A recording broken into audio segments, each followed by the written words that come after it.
You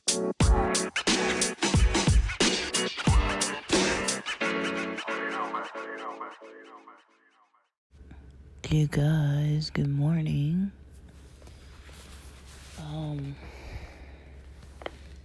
It is ridiculously early. It's 4:46 a.m.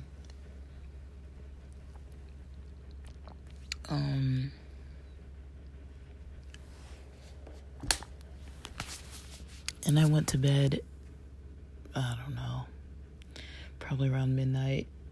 I tried to push after eating an In-N-Out fries and cheeseburger at like 10:30 at night. I was tired by like 9:30, guys, and I knew it would impact my sleep, but I ate it anyways, because I was like, I'm actually really hungry, and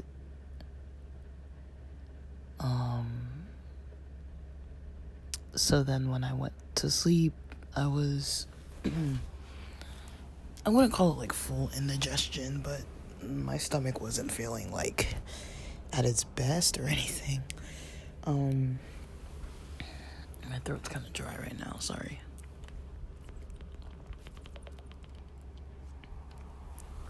But I've been up a little bit, can't sleep, so I decided, let me just record some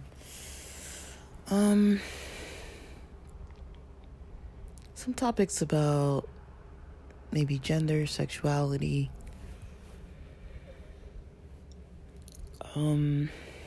There's a dynamic I've been enjoying lately, and it's, this dynamic with Maddie Wiener. So Maddie Wiener is a comedian and content creator. They are a trans, non-binary, somewhat gender questioning, assigned female at birth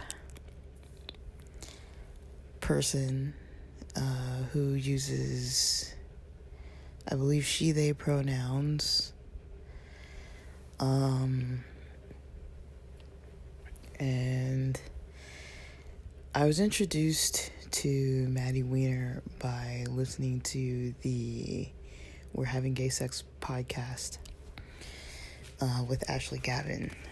So let me talk about this.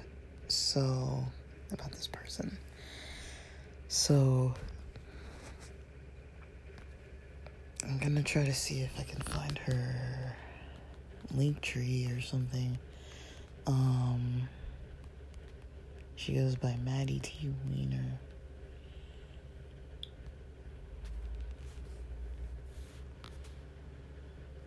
MaddieWiener.com. So, Maddie Wiener has a mailing list. If you go to MaddieWiener.com. Also an Instagram and a YouTube channel, as well as Substack essays. So on YouTube, I've mostly seen the comedy shorts, but they also mentioned that they have a podcast. And this podcast is, let's see, I'm gonna go to it. I'm gonna try to find it. I didn't watch a full episode yet. Once I do, I shall report back. But I began watching, a little few seconds of it, just so that I could keep it in my history. And because I can't remember the name of anything to save my life. I'm scrolling right now looking for it. Sorry, I'm not prepared. I'm just, forgive me. It is at a weird hour right now. Monday. Yes, Monday would have been the day. Dude, don't tell me it's not on here. Okay. And so the podcast is called "And How's That Working For You?" There's an episode that's 37 minutes, 28 seconds. It seems like interview style. I'm sure there's probably some comic riffs in there, comedic riffs, and there's this episode called Alcoholic Dog, full episode. So that's gonna be a pod that I'm gonna be checking out. It's kind of on my to-do list, and I have not yet checked out this pod.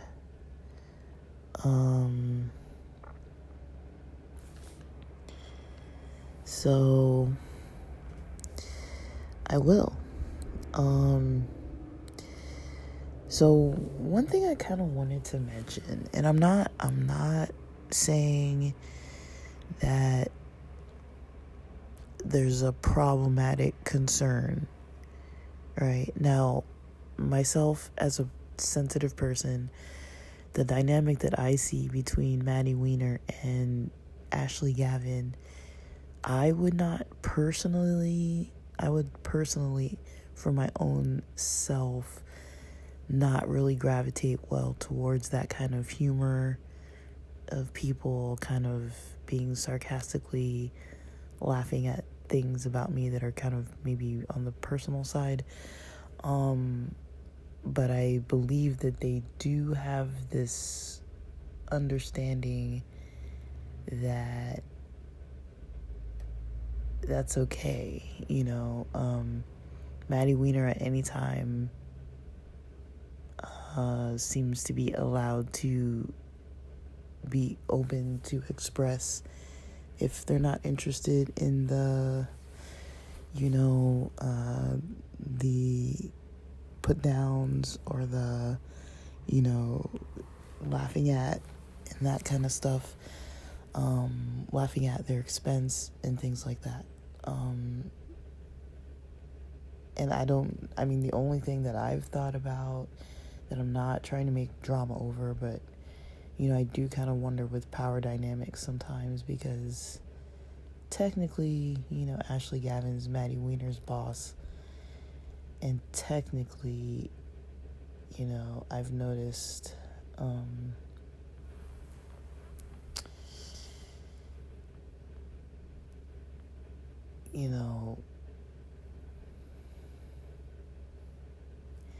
that's just kind of how it is,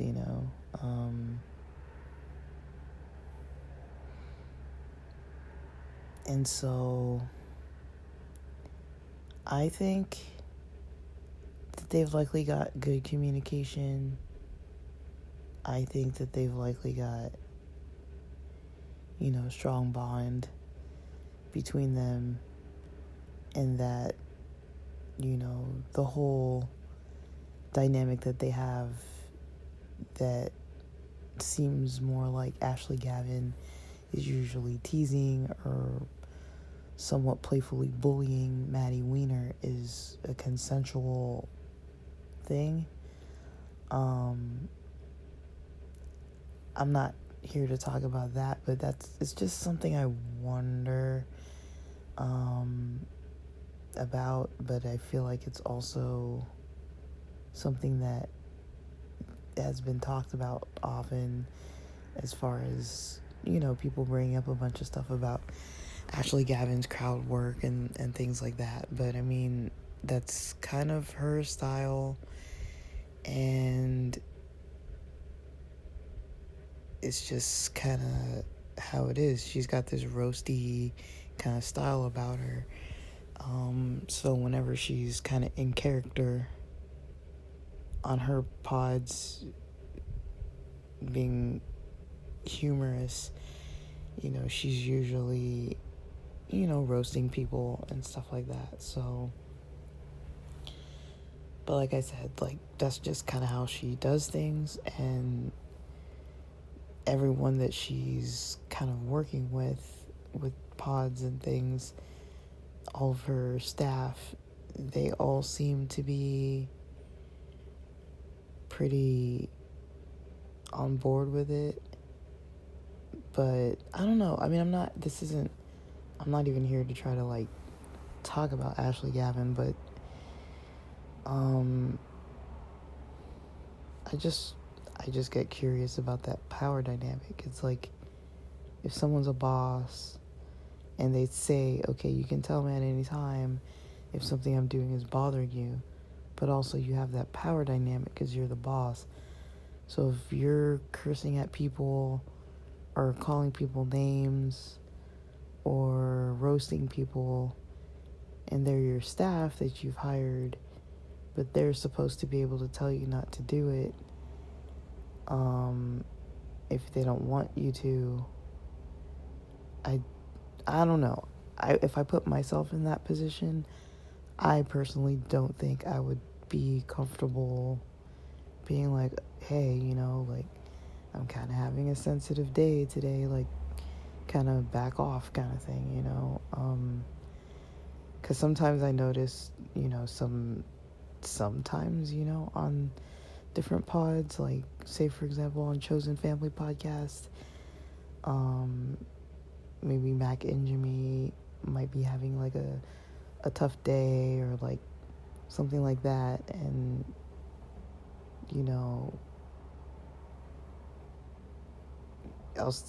I'll still notice that, Ashley Gavin's still doing, like, bits and roasting and things like that. So it's kind of like, I don't know. I would hope that all of their communication is open enough that they can be like, hey, yeah, be sarcastic, roast me, even when I'm crying, or something like that. So it's kind of like, I don't really know to what extent they talk about this or whatever, but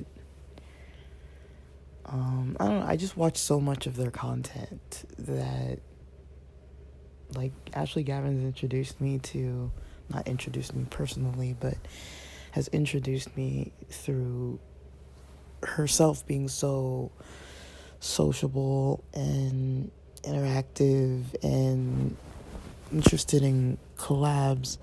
I've been introduced to so many different LGBT and ally content creators, or people who might not be content creators, but they just go on the pods and do the interviews, and it's like they do have this safe space to talk, but also it's like a roasty safe space. So I don't really know, because I do think talking about topics around sexuality and kind of normalizing and discussing those things, as well as gender, I think that's very important to have those spaces. And there aren't that many places on the internet where you see that happening in a way that's just, let's casually talk, kind of joke around about it, kind of like you do with your friends sometimes, when you're with your friends sometimes, and, like, depending on your friend group, sometimes you can kind of, like, laugh at each other or crack jokes at each other, and it's like, it's acceptable, like, sometimes you have these ongoing jokes. Like, I know when I'm with some of my friends, like, there's kind of these ongoing jokes about different people,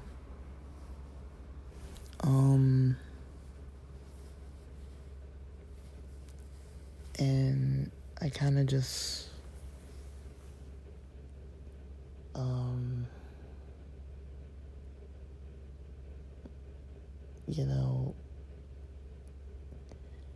yeah, there's just these ongoing jokes sometimes, and like no one's really trying to like hurt each other's feelings necessarily. It's like sometimes it's like, okay, it's a joke, it's funny, we're laughing, you know what I mean? But I don't know, like I don't have a lot of friends where that's kind of the dynamic that we have anymore. I've had friends like that where that was the dynamic. Usually it's kind of friends with the more masculine energy, or when I'm hanging out with like only guys, then that might happen more often. And also the majority of my friend group is like psychologists and therapists and social workers and a few nurses sprinkled in here and there. And so most people have a lot of sensitivity and compassion and bedside manner and are very kind of sensitive, more or less. And so I don't really know if that's maybe like the best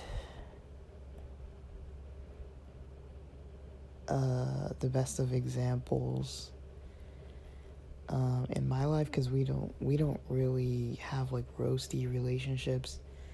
I kind of don't gravitate towards that kind of interaction. Like when I first meet people, if they're like really kind of like teasing and like sarcastic and stuff, usually that kind of turns me off because I'm like not into it. And it's not that I don't have a good sense of humor, I just don't have a sense of humor that's like, at another person's expense. Like to me, a lot of times that's kind of not as funny. But I mean, I don't know.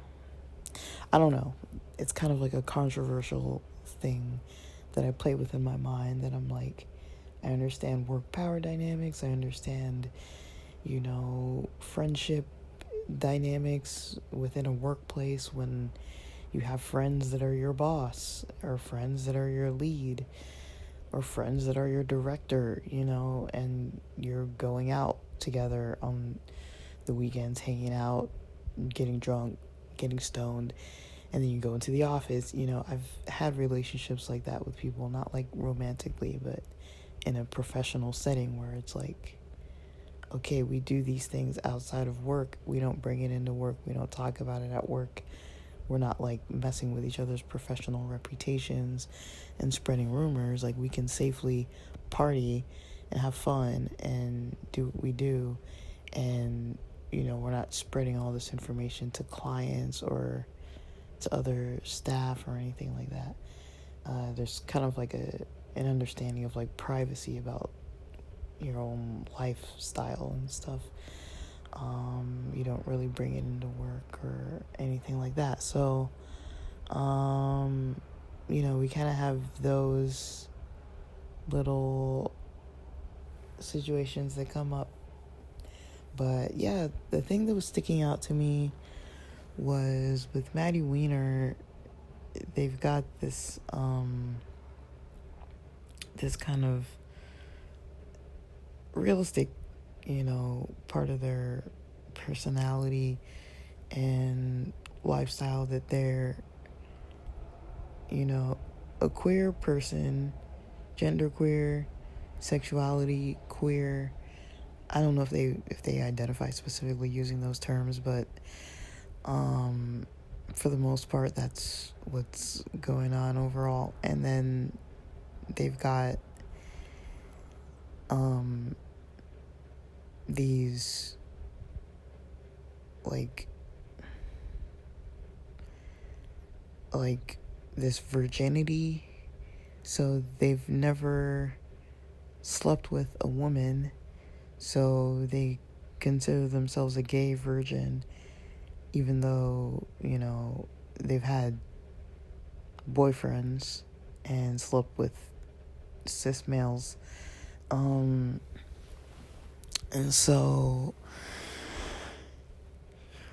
and I don't know if the discussion ever came up about Maddie Wiener's boyfriend's sexualities. Like, are they bi? Are they, are they gay? Are they straight? Like, what? how do they identify? I don't really know that so much. I assumed cis straight, but I don't really know if they actually said that.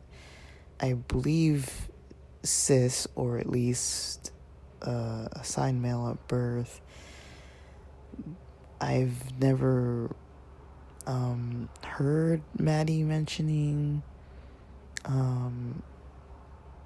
sex with trans males.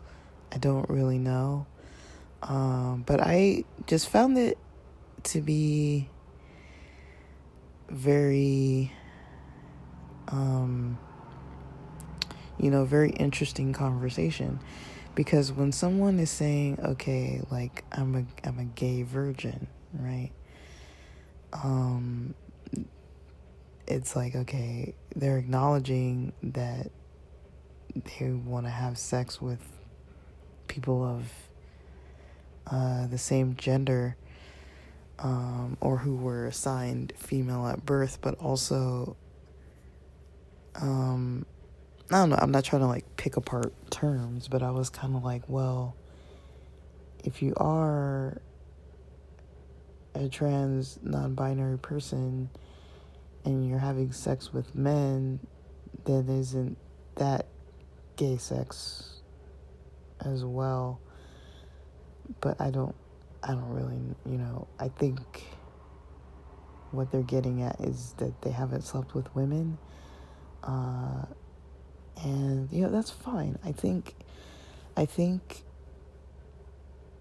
that is fine, for people to be gay and virgins, or gay and asexual, or just not sexually active people. I'm not saying like everyone who's gay needs to stop having sex with people. I'm just saying it's kind of a conversation that doesn't really happen, that I've kind of noticed. Like, usually in gay spaces, it's definitely hypersexualized. So that we're having gay sex podcasts, you often hear about people's sex lives. People come on there, but they don't always talk explicitly about like everything they did, or like how, they went down on this person, or were dry humping this person, or whatever. They're not always talking about sex. Sometimes it's as simple as, with some guests, it's like, it might be a lesbian, and they're like, my girlfriend's out of town, so I haven't really had sex with anybody, or like, I've been having some kind of health issue or some emotional issue, and, we haven't been having sex for a long time, or I'm single and not having sex. Like, it does come up pretty often that the guests aren't having sex with anybody. But because there's usually at least 3 people on the pod, there's usually Ashley Gavin, the host, and then there's usually either Maddie Wiener or Brienne Williamson, and then they usually have a guest. And so usually what happens is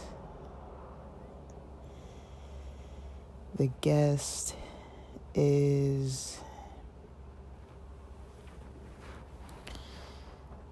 becomes pretty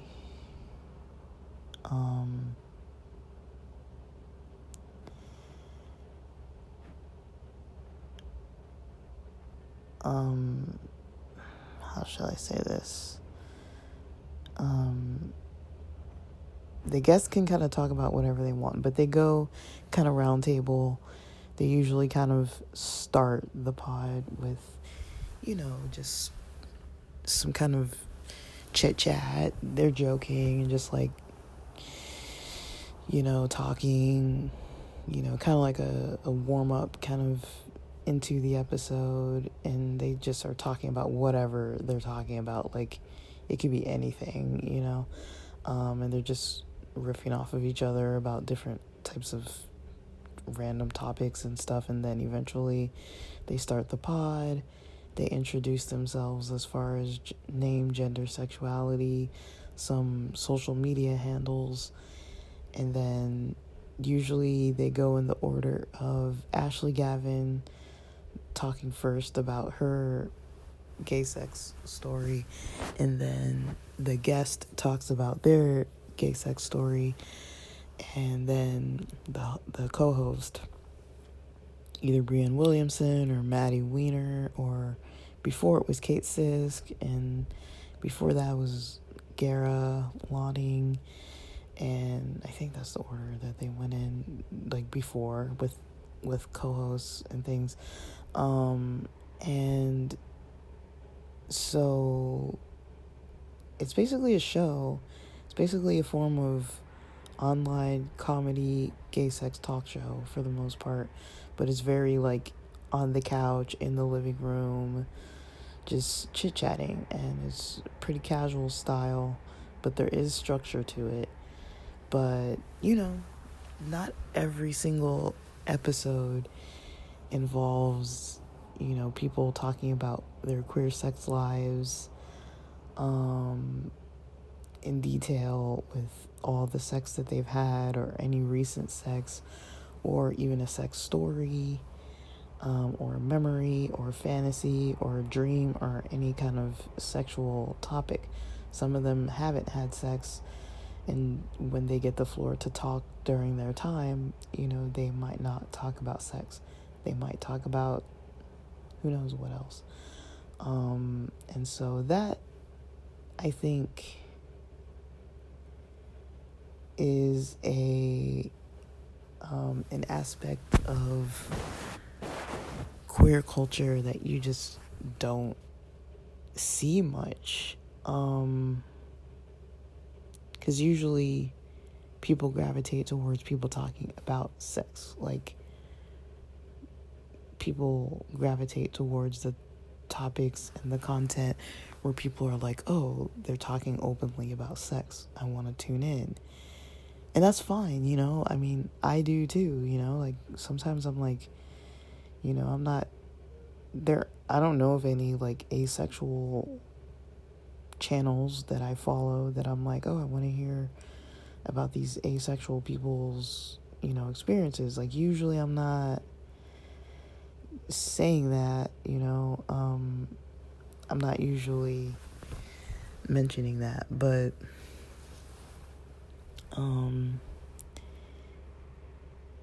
yeah, it's it's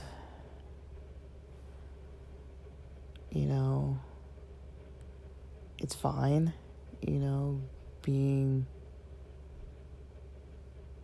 being asexual is fine. I feel like asexuality can, not always, but can have a fluidity to it. Like, some people might have very sexual periods of their life, and then, those might decrease. So I don't know, I mean, it's not up to me who's gonna label themselves as asexual or not.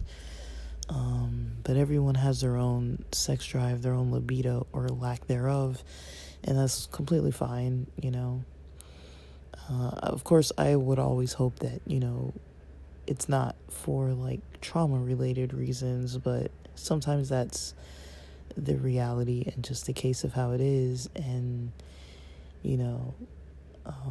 I would say, it's probably not best to, like, exclude those people because they're still a part of the community.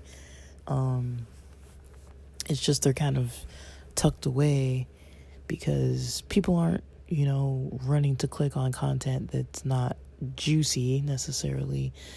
But, I find it refreshing, I do find it refreshing when it's like, like people who are maybe not overly or hyper, I don't want to call it overly sexual, maybe hypersexual, extra sexual. I think when I use the word overly sexual, it implies that, like, they should be less sexual.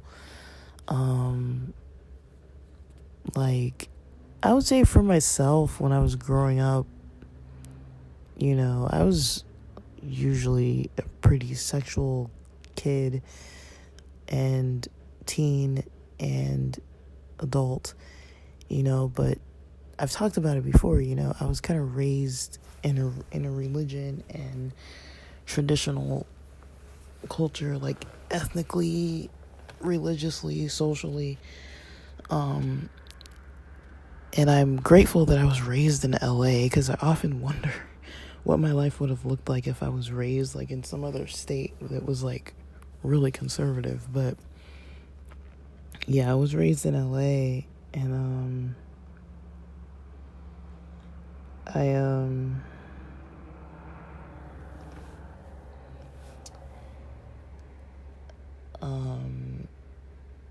it's a very open-minded city, and so it's still possible to be in a major city and be closed off. Like, if you know Hasidic culture, a lot of times, Hasidic Jewish culture, they're in the middle of cities, especially like New York. It's like New York is not like a very secluded place, but for people to have like a lot of religious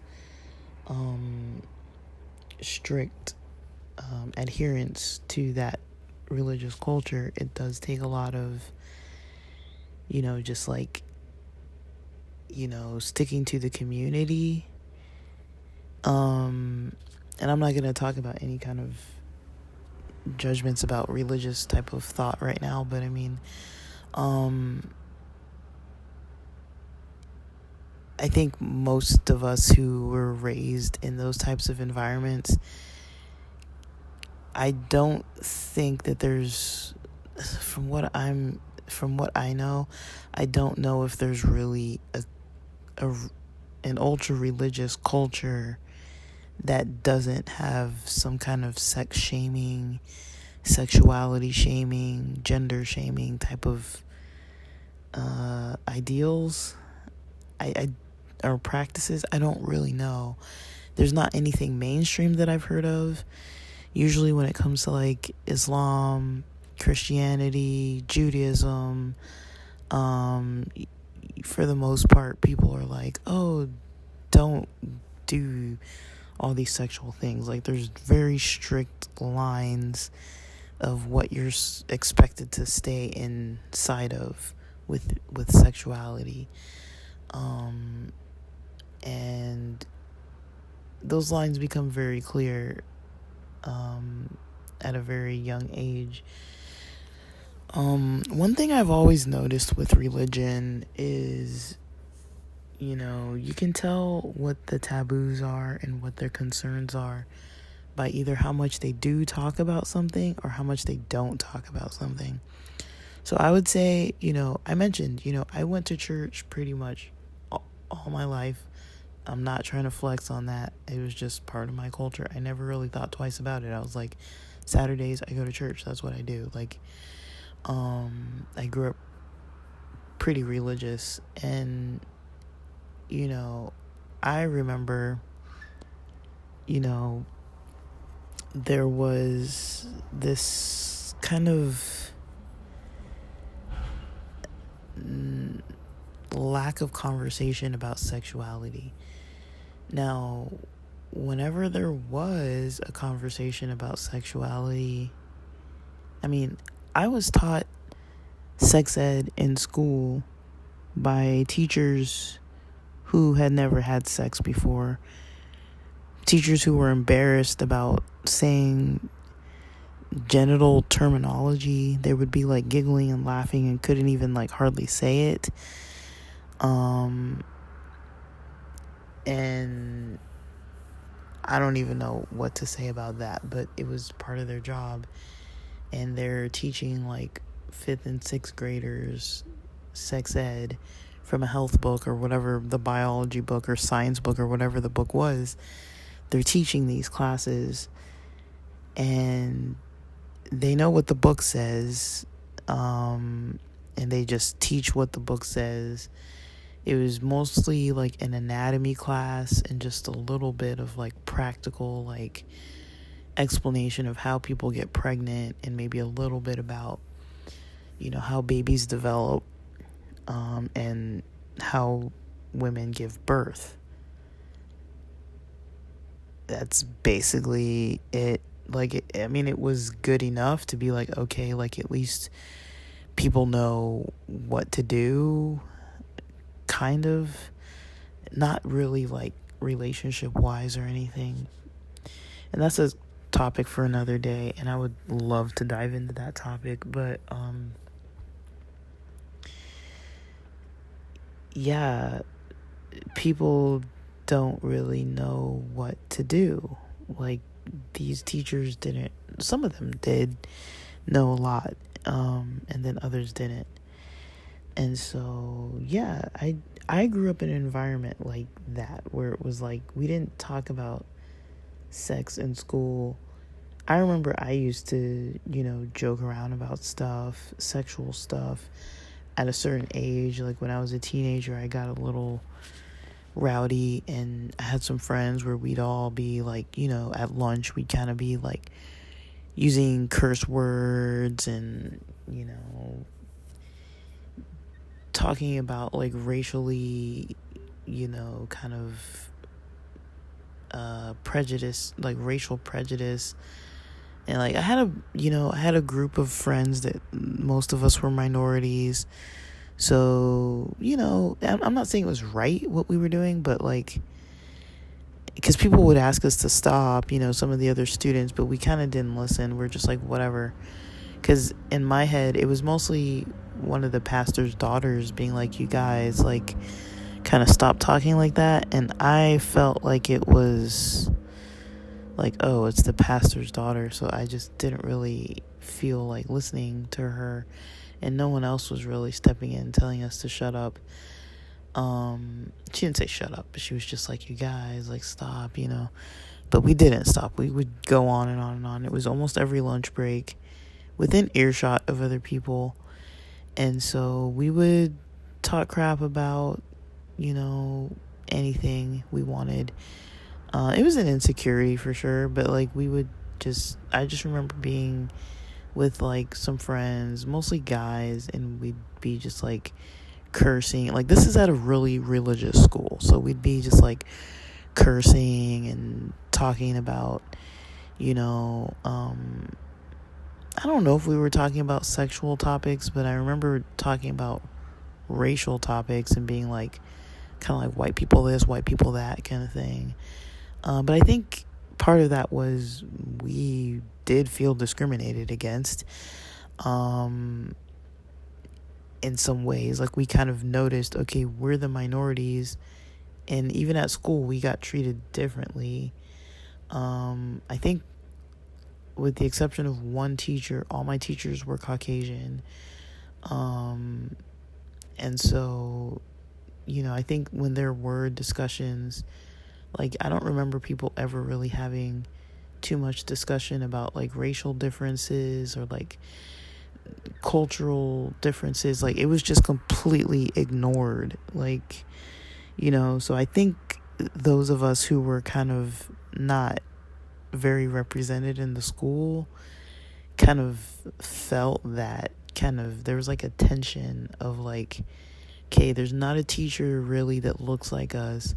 There's not a lot of people who are in higher up positions at the school that might have an understanding of what our cultures look like when we go home.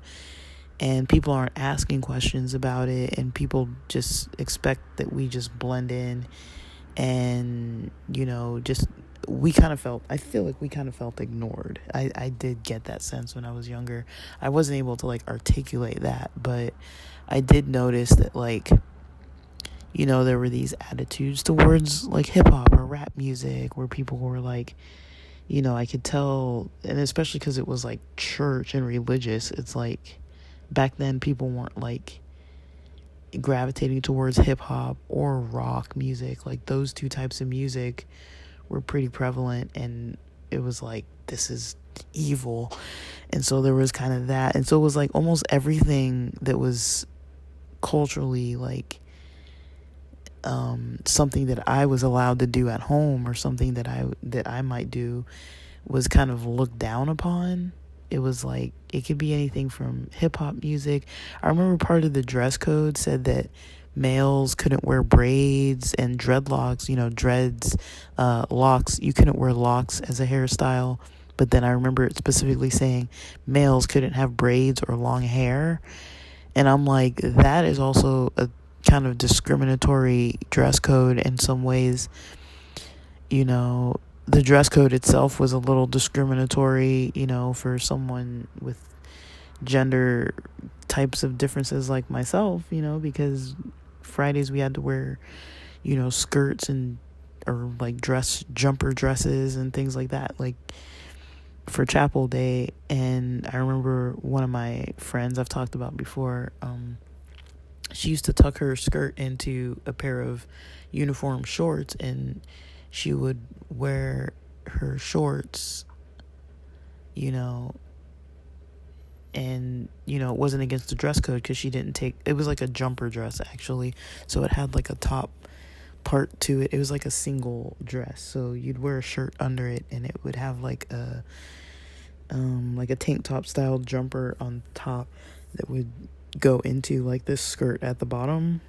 And yeah, she would tuck her skirt in because they're like, you can't take off your skirt and change clothes. So she first tried to change clothes to play sports, and then they told her she couldn't do that because it wasn't the uniform. And then I think she tried to wear the uniform clothes after chapel, and then they wouldn't let her do that either.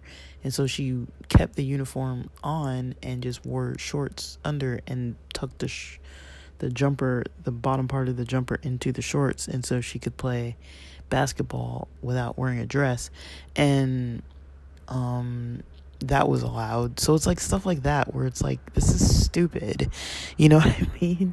But it's like, that's the length you would have to go to stay within the rules and not get in trouble just to play basketball on a regular basis on a Friday, and so there were so many rules. And I don't want to take up all this time talking about the religious stuff, but yeah, I definitely remember feeling ignored at that school, and feeling kind of like not represented. And even things like braids, like you could wear braids as a female, but as a male you couldn't.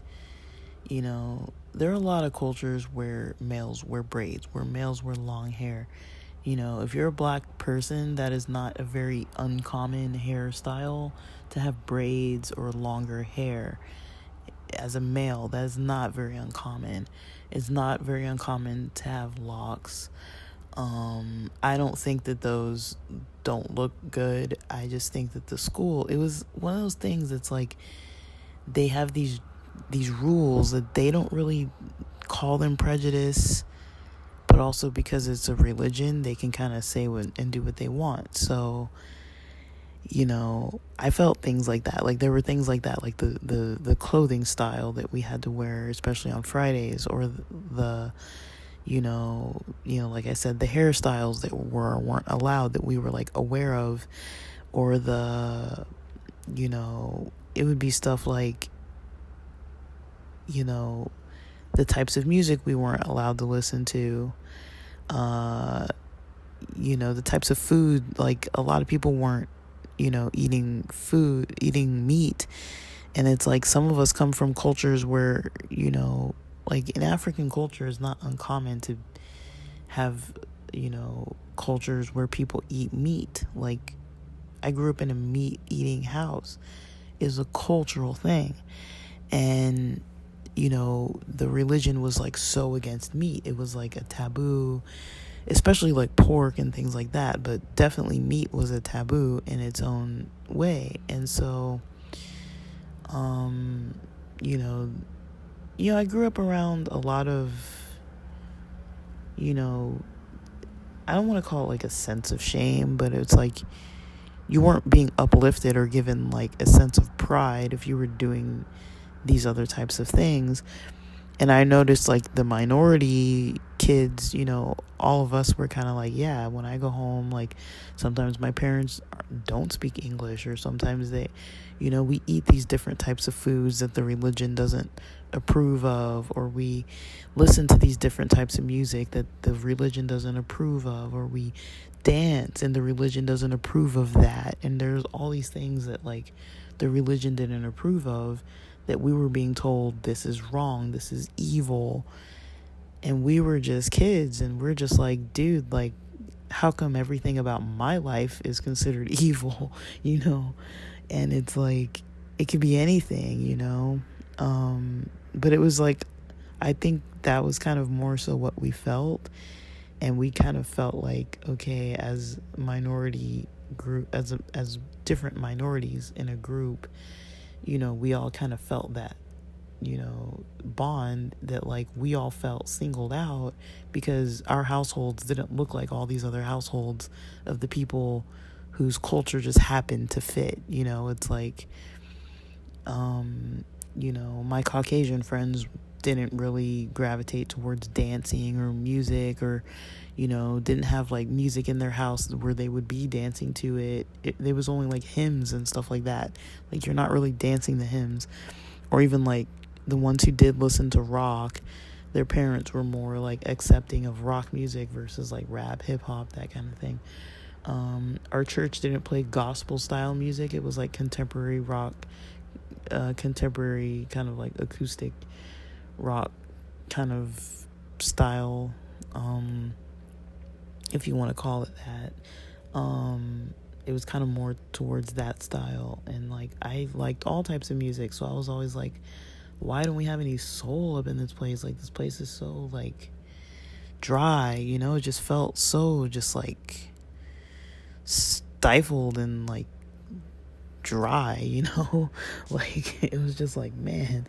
But I mean, okay, so enough with the religion background talk, but it's definitely a part of my life, so it's hard to not bring it up all the time. But I'm used to being around people who weren't having sex, but it wasn't necessarily that they didn't want to. It was more so that they were shamed for doing it. And I noticed, once people did have sex, like the friends that I knew that were having sex, even if it wasn't regularly, maybe it was, maybe it wasn't, the ones who were having sex, it was like, I just kind of picked up on it. Some of my friends kind of talked a little bit about the stuff that they would do. Like, usually it was guys doing stuff with females, or like, maybe like an LGBT friend doing something with someone they were dating and things like that. But it was like there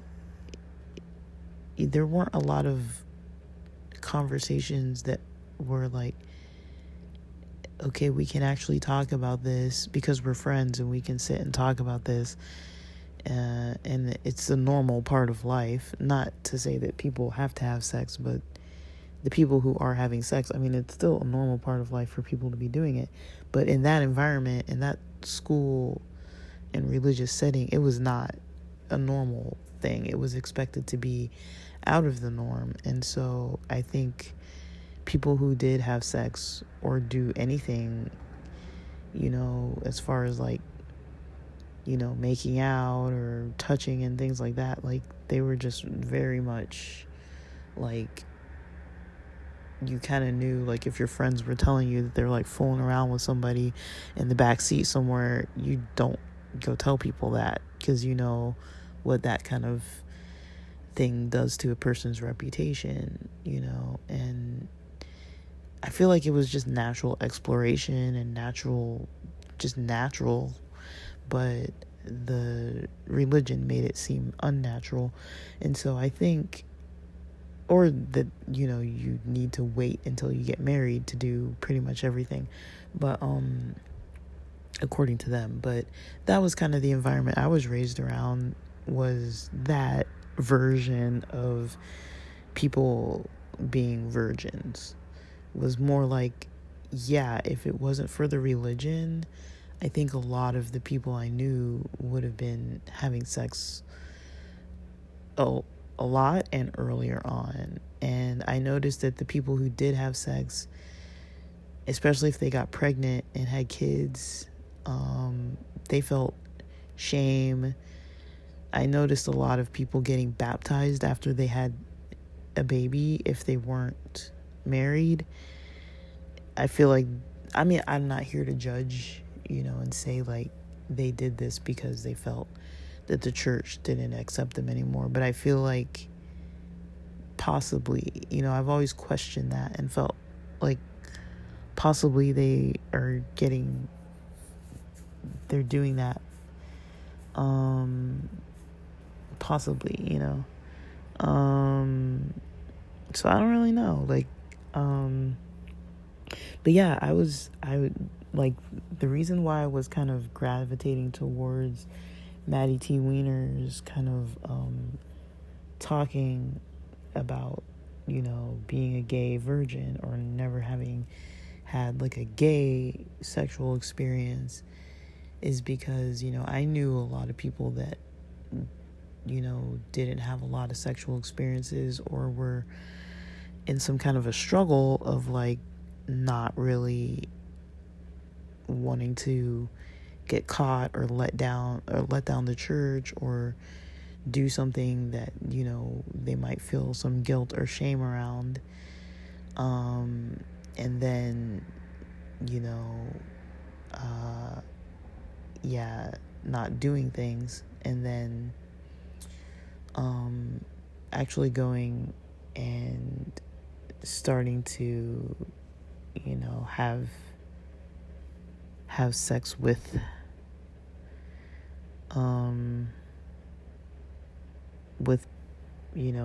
someone that maybe they were in a more committed relationship with, or thought they might marry, or maybe were thinking about getting engaged, or were engaged, or did get married. But yeah, living in a city like LA and having those types of experiences are really weird. It's kind of just like weird, because it's like you're around a culture that's very, very open-minded, but you're within a culture that's very not open-minded. So that was a weird way to grow up for me. But I would say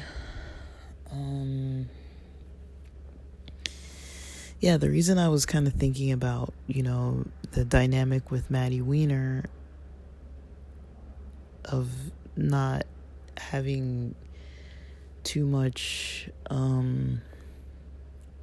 experience sexually in the gay world, I don't think that their experience with that is from not wanting to, or from experiencing shame from a religion or anything like that. I think that's just a personal life decision that they are not trying to speed up, that they're comfortable with things kind of being how they are. They haven't really found someone or been with someone that they want to have sex with, I don't think. And so that's kind of how I've seen that. That's kind of how I've interpreted that situation. But I do find it important, and I do find it very interesting, because that's something that a lot of people don't talk about. If someone's gay and they're a virgin, I feel like, I don't know if I'm even saying this right, and maybe this is just the sense I get, but I feel like in the gay world, you almost get shamed for not being hypersexual or sexual. That's kind of the sense I get. I could be wrong about that, but I feel like people kind of look at you sideways, you know. Straight people and gay people alike kind of don't understand it too much. And, you know, I just think, you know, there are virgins out there, and I don't think there's anything wrong with it. You know, if people want to be a virgin, want to stay a virgin, and they're comfortable with their virginity, I don't think that they should have to, you know, feel pressure to change that, or feel pressure to start having sex, or to start, you know, trying to have more sex, or anything like that. I just think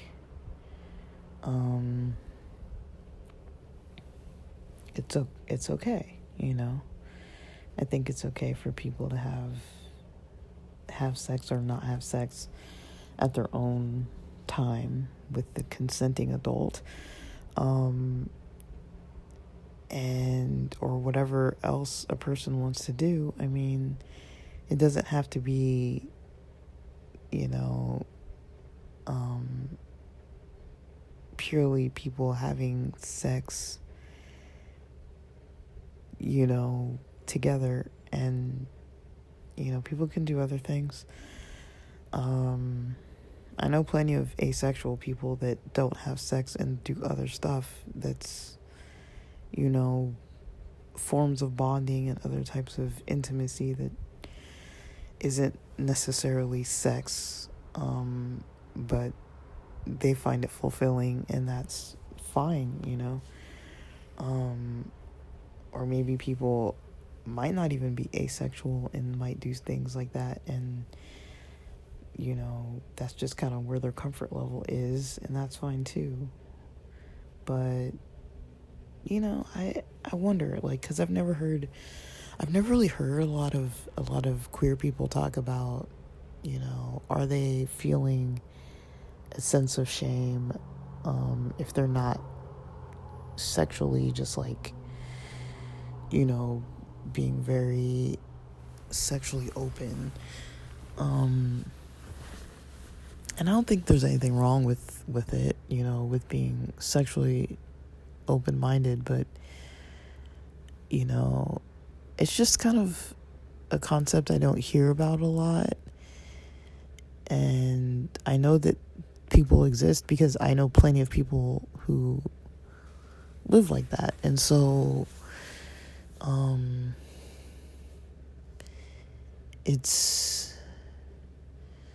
I think there's definitely a lot of pressure out there for people who are LGBT to feel like they need to be having sex, and they need to be having a lot of sex all the time. You know, I would say, like, in my straight circles of friends, not all of them. I've had experiences with some people who are kind of curious about, you know, hey, sexually, what do you get up to, kind of thing. Like, I don't really mind people asking, especially if it's like the topic of conversation, if we're talking about dating, if we're talking about relationships and those types of things. I don't think there's anything wrong with it, but yeah, so I've just been curious about that. I've wondered a little bit about it. How do people kind of feel? I know kind of how I feel with those types of settings. And I just wonder. It's just something I've been curious about.